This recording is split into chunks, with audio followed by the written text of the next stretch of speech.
বজ্রপাতে কুশিয়ারা নদীতে নিখোঁজ জেলে। রানীগঞ্জ খেয়াঘাট এলাকায় মাছ ধরার সময় মর্মান্তিক দুর্ঘটনা। সুনামগঞ্জের জগন্নাথপুরে কুশিয়ারা নদীতে মাছ শিকারের সময় বজ্রপাতের আঘাতে বিপ্লব দাস ৩৫ নামে এক জেলে নিখোঁজ হয়েছেন।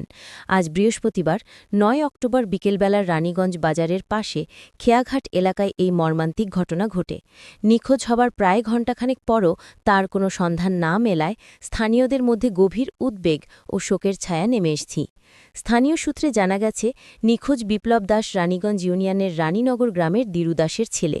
তিনি নিয়মিতভাবে রানীগঞ্জ বাজারের পাশের কুশিয়ারা নদীতে বড়শি দিয়ে মাছ ধরতেন। বৃহস্পতিবার বিকেলে যখন তিনি নৌকা নিয়ে নদীর মধ্যবর্তী স্থানে মাছ ধরছিলেন, তখন বৃষ্টি ছাড়াই আকস্মিক বজ্রপাত শুরু হয়।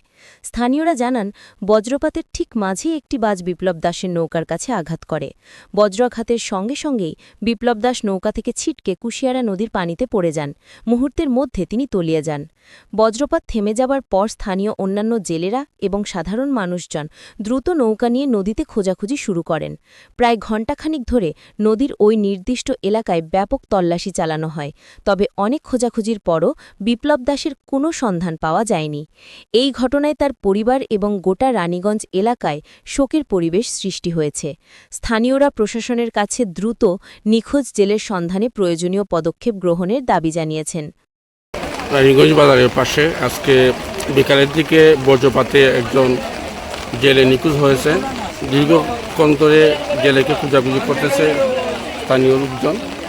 অনেকে বলতেছেন যে এখানে বজ্রপাত হওয়ার সাথে সাথে জেলেটি পানিতে পড়ে যায়। অনেক আত্মীয় স্বজন এখানে আসছেন, বিস্তারিত পরে জানাচ্ছেন।